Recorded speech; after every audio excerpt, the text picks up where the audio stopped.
Tuhan bersamamu.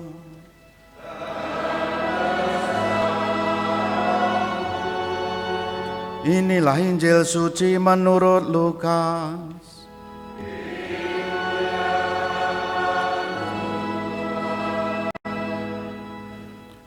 Pada waktu itu, Yesus sedang berdoa di salah satu tempat.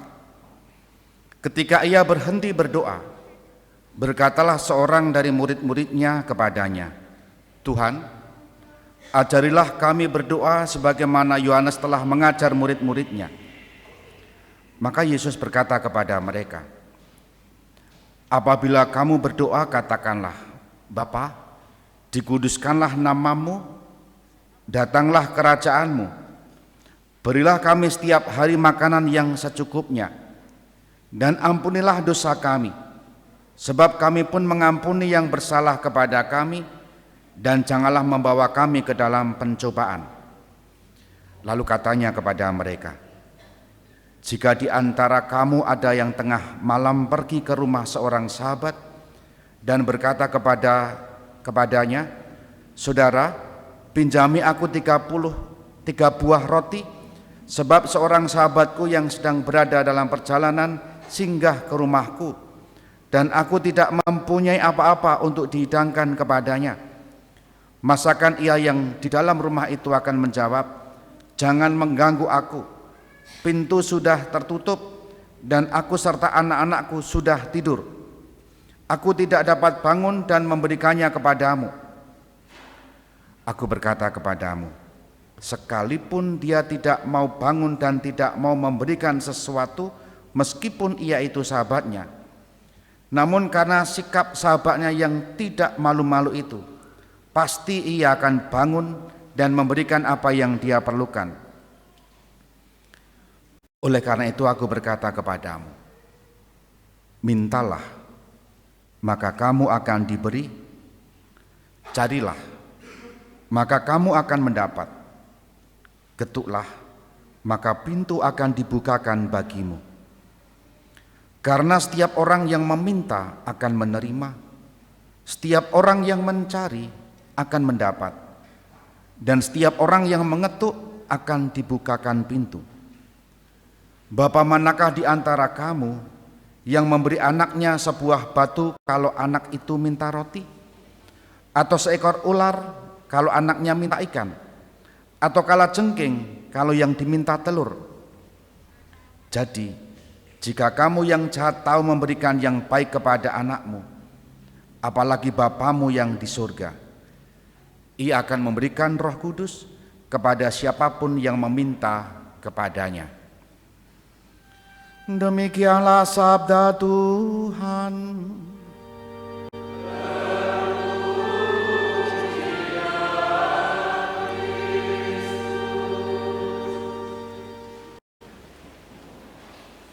Bapak Ibu saudara-saudara yang dikasihi Tuhan, selamat pagi berkah dalam. Semoga semua sehat. Semoga semua rezekinya lancar. Semoga cicilannya segera lunas. Wah, kita paling banter terakhir gitu.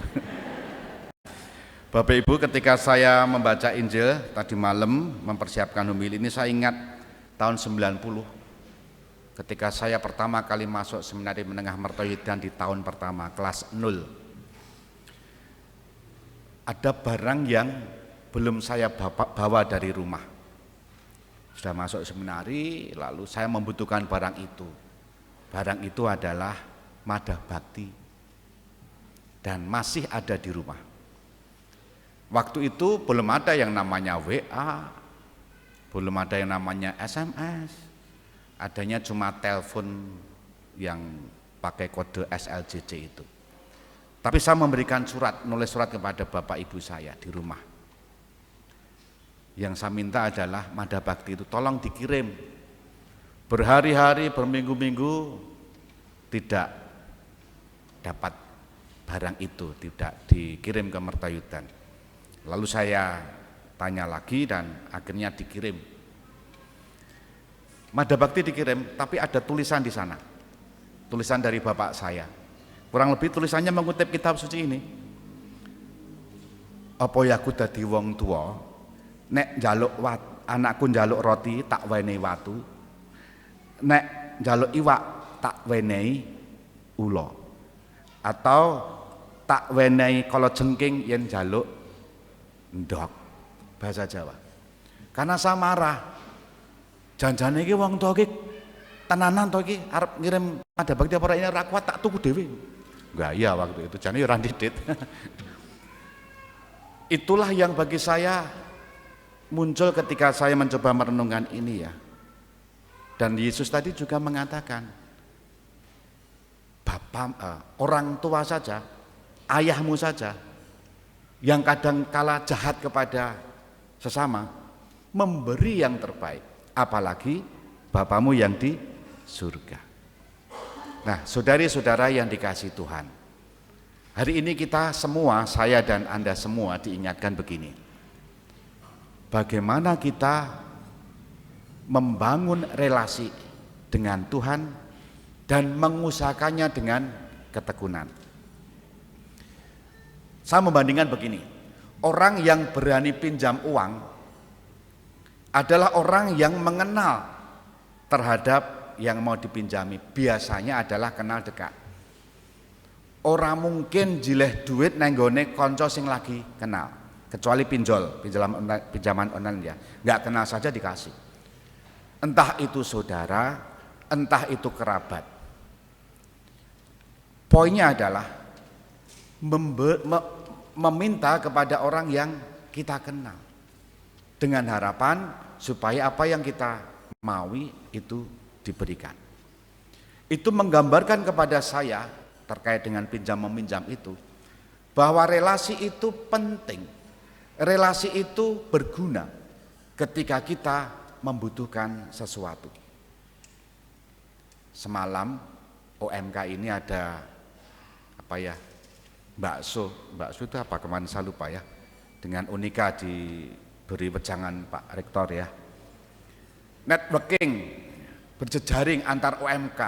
Siapa tahu ke depan ada yang jadi pengusaha catering, pengusaha WO, pengusaha apapun, juga barangkali ada yang akuntan, tukang pajak dan macam kok tukang pajak ya, kok dikira debt collector ya. Tapi ahli tertentu, kalau satu sama lain mengenal di kemudian hari akan berguna untuk berjejaring, pasti akan saling menguatkan dan mengembangkan. Nah, kembali pada yang ingin saya katakan, kalau relasi kuat itu, jika di kemudian hari butuh apa-apa, kita akan mudah memintanya. Nah, poinnya adalah kalau kita tidak pernah membangun relasi yang erat dengan Tuhan kita, bagaimana mungkin kita berani meminta kepada Tuhan? Contoh relasi yang erat kita dengarkan dalam bacaan pertama. Allah dan Abraham itu begitu erat. Abraham berdialog dengan Allah seperti ngobrol percakapan sehari-hari, padahal itu kan sebentuk doa. Abraham memohon, kalau hanya ada 50 yang baik saja, apakah engkau juga akan menghanguskan semuanya? Demi yang 50, tidak. Itu kan jawaban Allah. Dinyang 50, 45, 40, 30, 20 sampai berapa? 10. Dan demi 10 itu apakah engkau juga akan menghancurkan semuanya? Tidak. Demi 10 itu tidak jadi dihanguskan semuanya. Itu juga menggambarkan selain relasi dengan Allah si Abraham ini, juga Allah itu bukan bakul. Gusti Allah kuwi dudu pedagang yang kalau ditawar besengut, yang kalau ditawar jawabannya iki regane wis net gitu kan. Ha iki mbok tawar ngono aku reso kulaan meneh gitu kan. Allah bukan pedagang yang menghitungkan kerugian yang akan kutanggung, tidak. Tapi Allah itu justru menginginkan supaya umatnya itu memiliki keuntungan yang jauh lebih besar, karena rahmat Allah itu tidak pernah habis. Apapun yang diminta oleh Allah, apapun yang diminta oleh manusia, Allah pasti memiliki. Berbeda dengan toko serba ada, pusat oleh-oleh itu ya, sok-sok ora lengkap. Tetapi Allah tidak membuat Iklan seperti itu dia memiliki segalanya. Syaratnya satu, relasi kita dengan Tuhan bagaimana? Ini yang pertama, relasi dengan Tuhan bagaimana? Yang kedua, ketekunan kita di dalam meminta bagaimana? Apakah mudah bosan? Saya memaknai begini, ada ya kita mengenal novena berapa kali biasanya? 9 hari.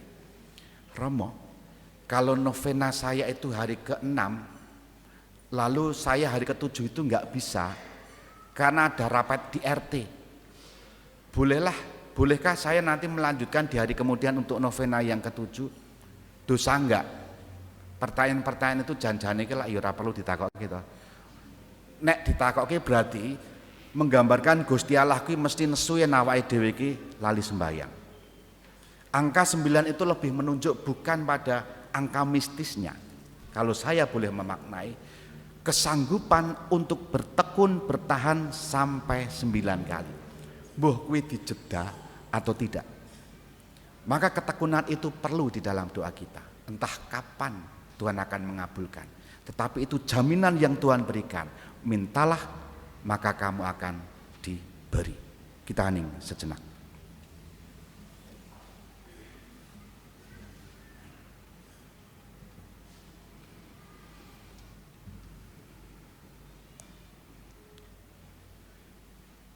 Dimuliakanlah Yesus yang dulu hidup, sekarang dan selama-lamanya.